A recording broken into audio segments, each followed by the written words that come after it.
Happy New Year's! Hello, you guys. Welcome back to an all new episode of JoAnna's Point of View. It's New Year's. It's New Year's. Hello, 2021. I mean, it's starting off rocky, but we can only hope that it can only go up from here. 2021 has shown us a pandemic that has killed millions of Americans. Not saying that's a bad thing, I'm just stating facts. We've seen a year of crisis, of hella police killing people and protesting. Oh my goodness, 2021 has been full of drama, which is not good for me because I don't do drama. Like, I want a anti-dramatic life. Like, the most excitement I want in the day is, should I have a cherry Coke or should I just go ahead and just skip right to the shit and get with the big red? That's the most dilemma I want in my day. So 2021, it's a gloomy day outside, but inside, I am so sunny and bright because I know 2021 is going to be so much better than 2021. I mean, it has to, right? You never want to say the stupid shit like, what's the worst that could happen? Because I fear that we have not yet seen the worst that could happen. Okay, follow me real quick down this conspiracy hole, right? I'm thinking, because y'all know, I hate to, so I don't actively do it, but at times, I'll get on my, news feed and see certain stories. So, I'm now seeing stories where they're saying that there is a new variety of COVID that people are getting reinfected with. Does that not sound like some Dr. Evil shit? Like, them niggas that went back in the lab, added some more shit to it and said, okay, now beat this. I'm not saying that that's what happened, but I'm also not saying that that's not highly likely. But, so now they got a new variant of COVID that's reinfecting people that's not already had it.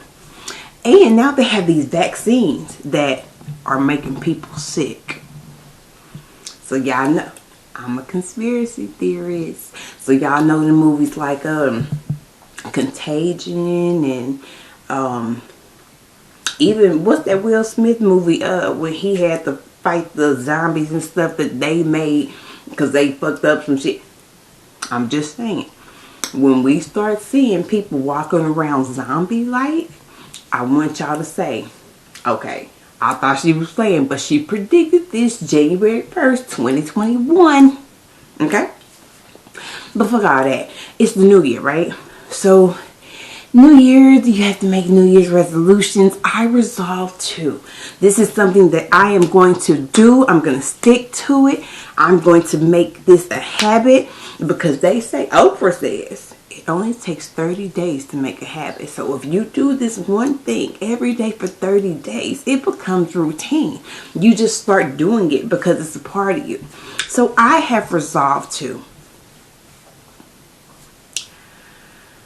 start giving less of a fuck about other people's feelings. Yeah. Because I hold back. I know y'all like, you hold back. I hold back a lot because I try to preserve people's feelings. But why? I mean, they gonna be zombies soon. So who gives a fuck if I tell you, bitch, you talk too much. I just can't deal. I can't. When I see you, I run the other way because I know that you have a 30-minute conversation in you for me. So, I'm just to go. Like, I'm gonna stop giving a fuck about people's feelings because honestly, it has appeared. It has appeared over the last 36 years. Nobody has given a fuck about mine. Okay. Now I'm all about reciprocity. What you give me, I give you. What you give me, I give you. That's how we gonna rock. That's what we gonna do. So, in saying that, I have also began to, I would call it, advocate for my children. You know, a lot of times there's a lot of things that I haven't said to certain people because I'm like, I don't want to muddy the waters. You know what I mean? Like, this is already a tedious, a very, very unstable relationship as it is. So I don't want to say what I feel I need to say, and I don't want to say it because I don't want to ruin the dialogue that we have. Like, this person, I don't want this person to be another person that cuts me off because they don't like what I have to say. But I have began to advocate for my kids because I have two children, a son and a daughter. My daughter is 16 now. I'm going to say that for next week. I'm going to save it. But she's 16 now, and I have a son, and he's 8. And my son is lonely, y'all. Like, his dad doesn't call him. He hasn't seen his dad in 3 years. He has not talked to his dad in 2 years. He has a granny who, you know, she tries to do what she can. You know, if I call her like, hey, I need some money or something, she'll try to send it to me and everything. But for his whole, for my son's whole family, it's like out of sight, out of mind, because he's not there physically. He's not there. Like, they don't acknowledge him. So when Christmas came around, my sister, you know, bought him a whole bunch of gifts, and he loves everything that she bought him, make no mistake. But I still saw how lonely it was for him, because whereas, you know, his sister had people calling, you know, Merry Christmas, you know, blah, blah, blah. Only people that called him that day was my sister, his aunt, and my mom. That's it. This is an 8-year-old that only had 2 calls on Christmas to say Merry Christmas. So I was sick of it. I was like, this is not right. Like, my son he's a sensitive kid. And, like, y'all might not could tell because he's so, like, he's crunk all the time. Always on the hundreds. But he's a really sensitive kid. So I know these things hurt him, even though he doesn't verbalize it. I can see it in him. So I was finally like, you know what, fuck that. I'm going to call his grandmother and have a real talk conversation with her. Whatever happens, happens. But I need to have this conversation because I don't think it's fair that all of my son's sorrow is laid on my lap for me to deal with when he has a whole other family. So I called her. And, you know, she was... The beginning of the conversation was telling me about, you know, the bad shit that's going on. Like, I understand, I get it. You know, life is fucked up right now. But, you know, I asked her, like, you know, I was like, listen, we need to have a conversation. And I want you to receive what I'm saying and not be offended by it, but I want you to receive what I'm saying. And she was like, okay. She told me that my son's father's dad died. So they're getting ready to bury him and everything. And I said, well,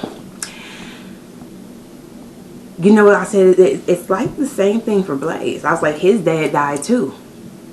Even though he's alive. Like, that nigga in Mesquite. He's like an hour and a half away.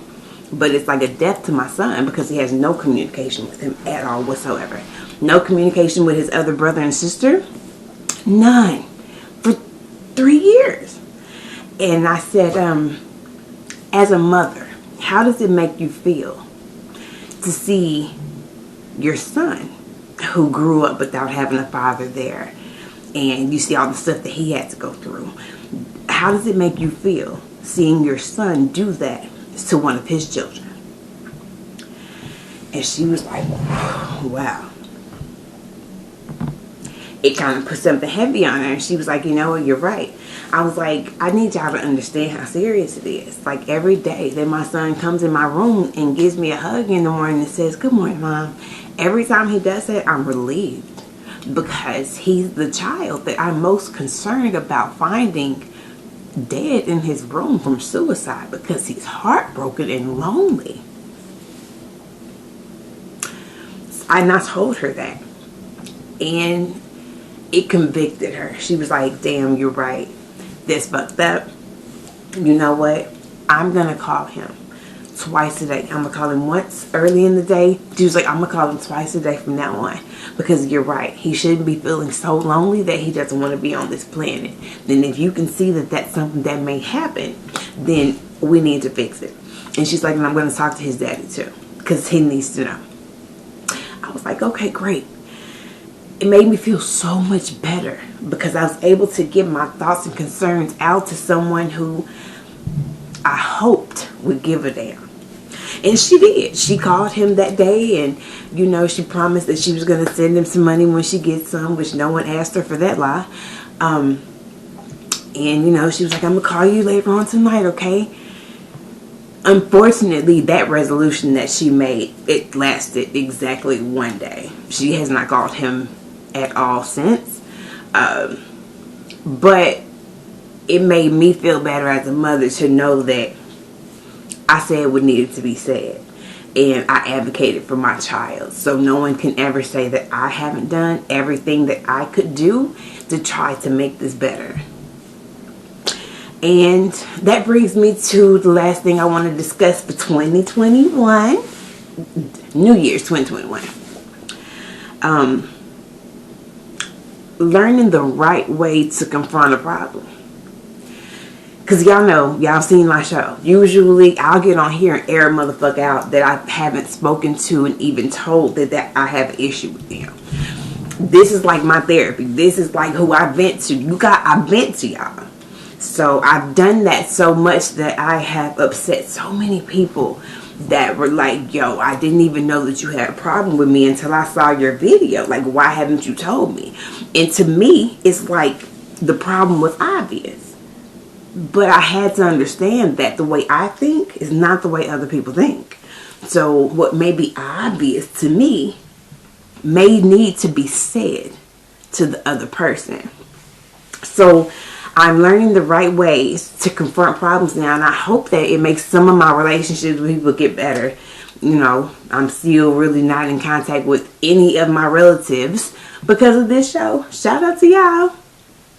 But I'm hoping that learning how to confront a problem calmly and respectfully will help change the outcome of some of the situations. And if not, then I'll just be discussing it with you motherfuckers next week.